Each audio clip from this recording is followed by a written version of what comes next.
Friends, good morning. कैसे हो आप सब लोग? आई होप आप लोग बहुत अच्छे होंगे, बहुत बढ़िया होंगे। तो अब हो रहा है सुबह का टाइम हो रहा है 8:45। काम तो निपट ही गए, फ्री हो ही गए हैं, झाड़ू पोछा मैं भी नहा के फ्री हो गई हूँ। बस बनाऊंगी जाके चाय। अभी चाय बनानी है, अभी पूजा भी नहीं की है। बाबू की यहाँ पे सीसी फॉइल करने को रख दी है। माथे पे बिंदी नहीं लगाई, तो अभी बिंदी लगाऊंगी। तो अभी मैंने यहाँ पे चाय सीसी बॉयल करने रख दी है। अब रख दूँगी चाय फटाफट, और पूजा भी करनी है। अभी पूजा नहीं करनी, फिर देखते हैं, नाश्ता पानी बनाएंगे। और मैं यहाँ पे बना रही हूँ अब चाय, क्योंकि काम तो खा सारे फ्री हो ही गए। तो मैंने सोचा चलो पहले चाय रख देते हैं, उसके बाद मैं करूँगी पूजा। फिर उसके बाद में मुझे कल रात को ये लेके आए थे सामान, तो मुझे सामान भी भरना है अभी डब्बों में, अभी मतलब कवर बकेट में, इन दोनों चीज़ों में सामान भर के रखना है। तो मैं सोच रही हूँ पहले ना मैं चाय और नाश्ता फ्री कर देती हूँ इनको, मतलब ऑफिस भेज देती हूँ। उसके बाद ही मैं जब बाकी के काम फ्री करूँगी। तो मैंने यहाँ पर एक तरफ रख दी है चाय, एक तरफ रख दिया है दूध गर्म करने के लिए। तब तक मैं कर लूँगी पूजा, क्योंकि सुबह के है ना भाग दौड़ इतनी हो जाती है, इतने काम हो जाते हैं सुबह को कि समझ में नहीं आता कहाँ से शुरू कहाँ कहाँ एंड करो, कुछ भी समझ में नहीं आता है। और यहाँ पे मैं फाइनली मैं कर दे रही हूँ फटाफट पूजा।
और यहाँ पे पहले मैं ये सोच रही थी कि मैं बनाऊँगी पोहा, फिर मैंने पोहा नहीं बनाए है, मैंने पोहा उठा के रख दिया था। मैंने है ना सेमरी, नमकीन सेमरी बना ली थी। तो वही मतलब नमकीन सेमरी इनको काफ़ी अच्छी लगती है, तो मैंने इनको वही बना के दे दिया था। और यहाँ पे ये कर रहे हैं नाश्ता, तो मैं अब उसे जगा रही हूँ बाबू को। और इस टाइम बज रहा है 9:30 का टाइम हो रहा है, तब ये सो रहा है। और जब मैं चिल्ला रही हूँ तो ये कैसे रो रहा है, आप लोग देख सकते हो ये कैसे रो रहा है ना। तो हम दोनों अब कर लेंगे नाश्ता, और बाबू को भी दूध दे दूँगी। और यहाँ पे मैं ये भी ऑफिस चले गए, इनको भेज दिया है। बाबू भी चीज़ ले आया है अपने पापा के साथ में। तो अब मैं पहले करूँगी, मतलब छोटे पूरे घर के काम हैं वो करूँगी। ये कल के कपड़े हैं जो कल रात सुबह मैंने धो के डाले थे, कल रात को उठा के लाई थी समथिंग 11 बजे करीब, मतलब ऊपर से उतर के आई थी। तो मुझे कपड़े घड़ी करने का टाइम नहीं मिला था, तो अभी मैंने उठा के रख दिए। तो अब मैं कर रही हूँ घड़ी इन कपड़ों की। और अभी तक बेडशीट वगैरह साफ़ कर दूँगी। उसके बाद करूँगी मैं राशन का काम, जो कल सामान लेके आया था उसको फ्री करूँगी। पहले वो उसको मतलब भरभरा के फ्री करूँ सामान को।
पे मेरी बेडशीट वगैरह साफ़ हो गई है, तो मैं हल्की पूरी किचन भी साफ़ कर दे रही हूँ। मतलब जो पहले जो नाश्ता वगैरह बनाया था ना मैंने, वो सारे बर्तन हैं हटा दूँगी, किचन वगैरह मतलब गैस वगैरह क्लीन कर दूँगी। उसके बाद मैं हल्की पूरी किचन भी साफ़ कर दूँगी। और जो बोलते हैं ना, जब राशन पानी मतलब भरो, सामान कोई बाज़ार से आता है तो वो उसको भरो, तो डब्बे वैसे भी धो धो के, और किचन तो नॉर्मली भी साफ़ हो ही जाती है। पूरी किचन ही साफ़ हो गई थी मेरी यहाँ पे। तो आज मैंने पूरी किचन अपनी चमका दी है, मतलब डब्बे वगैरह सारे सामान खला खला के अच्छे से, मतलब धो धो के उसमें साफ़ कर कर के, जो धोने वाले थे वो धो दिए, जो सामान हटाने वाला था वो हटा दिया है, जो रखने वाला था वो रख लिया है। और सारी मतलब चीज़ें देख देख के सब अच्छे से भर रही हूँ। और यहाँ पे बाबू आ गया तो वो मुझसे दिमाग मार रहा है, तो मैंने सारे डिब्बे खाली कर लिए हैं। अब मैं निकाल रही हूँ कट्टे में थे सामान, कल रात को ही आया था। तो अब मैंने कल रात को कुछ भी नहीं निकाला था, तो अब मैं निकालूंगी। तो ये सारा सामान पहले गिन लूँगी, कुछ कमी तो नहीं रह गया, पर्चे से मैचिंग कर लूँगी, उसके बाद ही मैं डिब्बों में।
तो यहाँ पे मैंने बाल्टी निकाल ली है। बाल्टी में जो पुराना सामान रखा हुआ था वो मैंने सारा सामान निकाल के बाल्टी अच्छे से पोंछ ली है, और उसमें डाल दिया है अखबार।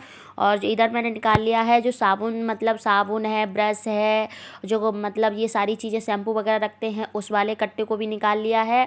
और जो मसाले वगैरह रखते हैं उस वाले डब्बे को भी निकाल लिया है। तो ये मतलब जो रखने वाला है वो रख दूँगी, जो डिब्बे में भरने वाला है वो डिब्बे में भर दूँगी। मतलब सारा छाँट छाँट के सारा सामान भर दूँ। और इस टाइम में इसका ये सब करने में मुझे बज गया था समथिंग 12 बज गए थे मुझे ये काम सारा फ्री करने में।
मतलब मैंने सामान वगैरह सब भर दिया है, जो मैंने मतलब जो बेड पे सामान वगैरह रखा था, तो मैं बेडशीट वगैरह अब झाड़ दूँगी सारी।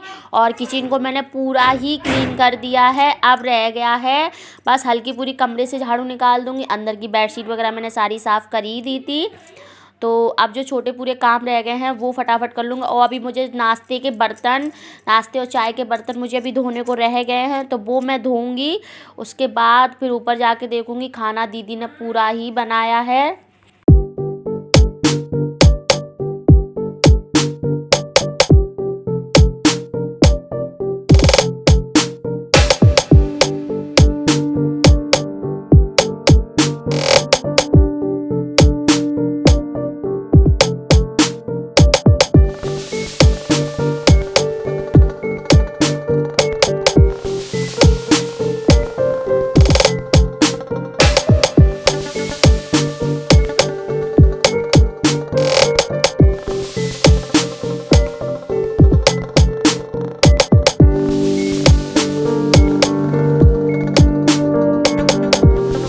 तो फाइनली मैं आपको अपनी किचन दिखाती हूँ। मेरी झाड़ू वगैरह लग गई तो मैंने दिखाती हूँ मैंने अपनी किचन को कैसे सेट किया है। देखिए मतलब मैंने इसका नीचे का पूरा लुक ही चेंज कर दिया है। मैं आपको दिखाती हूँ किस तरीके से मैंने चेंज किया है। देखिए पूरा लुक ही मैंने ऐसे चेंज किया है। प्लीज़ कमेंट करके मुझे ज़रूर बताइएगा कि मेरी किचन कैसी लगी है। देखिए और चलिए मैं वीडियो का यही कर दूँगी एंड। मिलूँगी आपसे नेक्स्ट वीडियो में। वीडियो पसंद आया हो तो लाइक करें, शेयर करें, कमेंट करें और सब्सक्राइब तो ज़रूर करें। तब तक के लिए bye bye, love you and take care.